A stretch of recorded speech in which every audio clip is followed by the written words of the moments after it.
नमस्कार दोस्तों, स्वागत है आपका हमारे YouTube चैनल पर। प्रिय दर्शकों, आज हम आपके लिए काफ़ी ज्ञानवर्धक प्रसंग लेकर हाजिर हुए हैं और आप इस प्रसंग से ढेर सारा ज्ञान अर्जित करेंगे, ऐसी मैं उम्मीद करता हूं।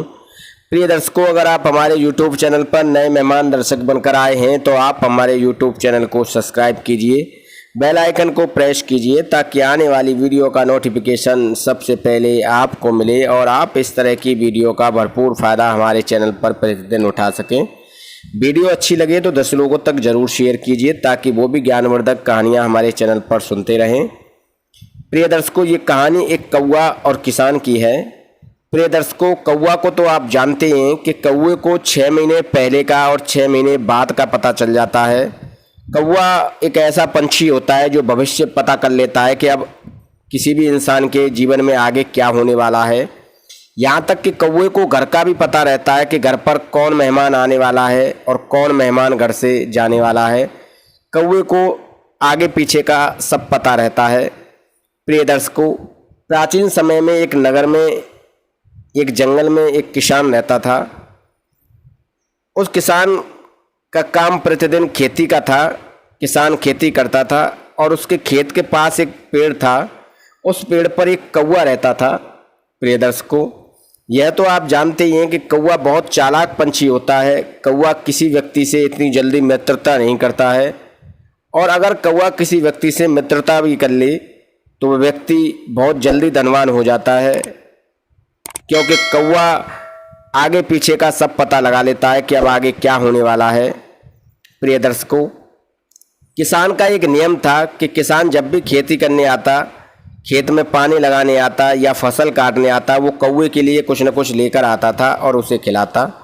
इस तरीके से दोनों में मित्रता हो जाती है। प्रिय दर्शकों, कौवा अक्सर ब्रह्मा जी के दरबार में जाया करता था और ब्रह्मा जी के दरबार में वो एक बार हाजिर होता है और सुनकर आता है कि इस बार बारिश होगी, पर बारिश पहाड़ी क्षेत्रों पर होगी, ज़मीन पर नहीं होगी। ज़मीन पर सूखा पड़ जाएगा, ज़मीन पर अकाल पड़ जाएगा और अन्न का एक दाना भी नहीं उगेगा।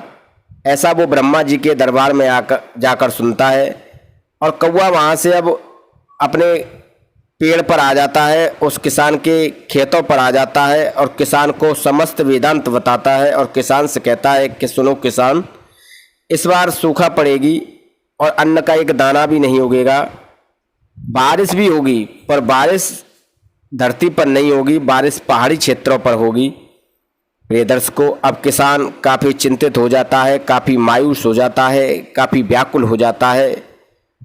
तब वो कौवा कहता है कि किसान, तुम किसी पहाड़ी क्षेत्र पर खेती करने का प्रबंध करो। अगर तुम पहाड़ी क्षेत्र पर खेती करने का प्रबंध करोगे तो तुम्हारी फसल अच्छी होगी और अनाज भी अच्छा होगा और वहाँ बारिश भी अच्छी होगी। प्रिय दर्शकों, कौवा पंछी की बात मानते हुए जो किसान था वो पहाड़ी क्षेत्र पर फसल उगाना शुरू कर देता है और उस पहाड़ी क्षेत्र पर काफ़ी अच्छी बारिश होती है और काफ़ी अच्छी बारिश होने की वजह से काफ़ी ढेर सारा अनाज भी होता है। उसके गांव के जो व्यक्ति थे उनके यहाँ फसल ख़त्म हो जाती है क्योंकि सूखा पड़ जाता है और धरती पर एक अन्न का दाना नहीं उगता है। तो प्रिय दर्शकों, अब वो गांव के जो किसान थे, गांव के जो और लोग थे, वो ये सोचने लगते हैं कि इस किसान को कैसे पता चल गया कि अब धरती पर सूखा पड़ने वाला है और उसने अपना पहले ही प्रबंध कर लिया और वो पहाड़ों में जाकर खेती करने लगा और वहाँ पर उसने काफ़ी अच्छी फसल की। प्रिय दर्शकों, किसान काफ़ी खुश था और कौवे से उसकी मित्रता काफ़ी अच्छी चल रही थी। एक बार कौवा फिर ब्रह्मा जी के दरबार के लिए उड़ान भरता है और ब्रह्मा जी के दरबार में जाकर हाजिरी लगाता है। तो प्रिय दर्शकों, इस बार कौवा कुछ ऐसी बातें सुनकर आता है, जैसे कि ब्रह्मा जी के दरबार में वो सुनकर आता है कि इस बार काफ़ी अच्छी बारिश होगी, फसल भी अच्छी होगी, पर किसान अन्न का एक दाना अपने घर नहीं ले जा सकेगा। ऐसा जो है वो कौवा ब्रह्मा जी के दरबार में सुनकर आता है और काफ़ी परेशान होकर अपने निवास पर आता है, उस किसान के खेतों पर आता है। प्रिय दर्शकों, कौवा उस किसान को समस्त वेदांत बताता है और कहता है कि सुनो किसान, इस बार तुम्हारी फसल अच्छी होगी, बारिश भी अच्छी होगी, पर अन्न का एक दाना भी घर नहीं ले जा पाओगे। तब वो किसान कहता है कि मित्र ऐसी क्या बात हो जाएगी।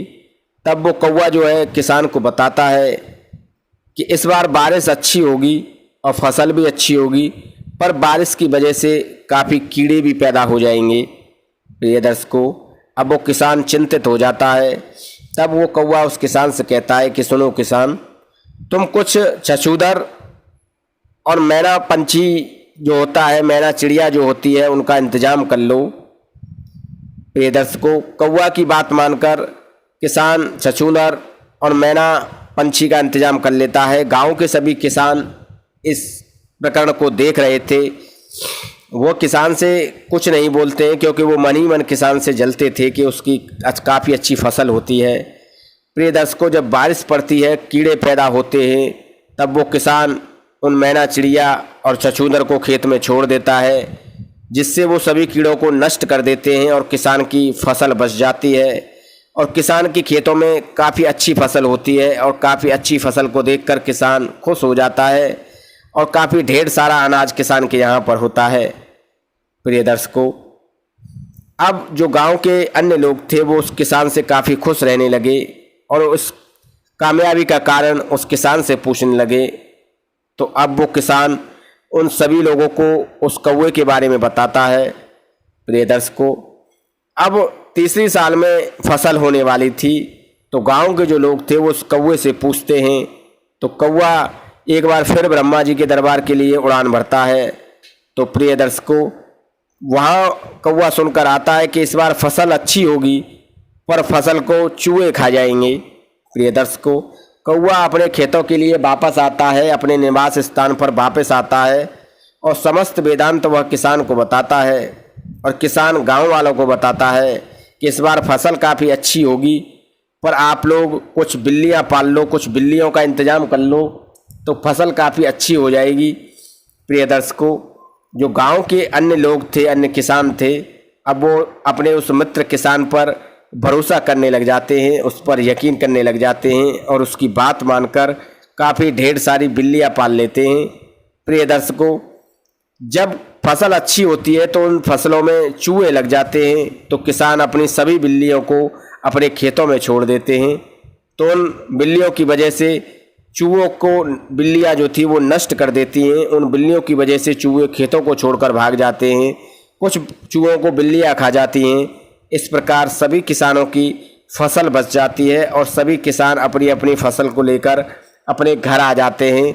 सभी किसान काफ़ी खुश थे, काफ़ी सुखमय तरीके से अपना जीवन जीने लगे और उस किसान के मित्र कौवे पर काफ़ी भरोसा करने लगे और अच्छी अच्छी चीज़ें अब उस कौवे को खिलाने लगे, क्योंकि उस कौवे की वजह से अब उन किसानों की फसलों को नुकसान नहीं होता था। उन किसान की जो फसल थी, उन फसल को कभी कोई भी जीव जंतु कीड़ा नुकसान नहीं पहुंचाता था, क्योंकि कौवा को आगे का सब पहले ही पता चल जाता था और वो कौवा उन किसानों को वो सब बातें बता देता था कि अब आगे क्या होने वाला है। तो इस तरीके से उन किसानों की फसल बच जाती थी।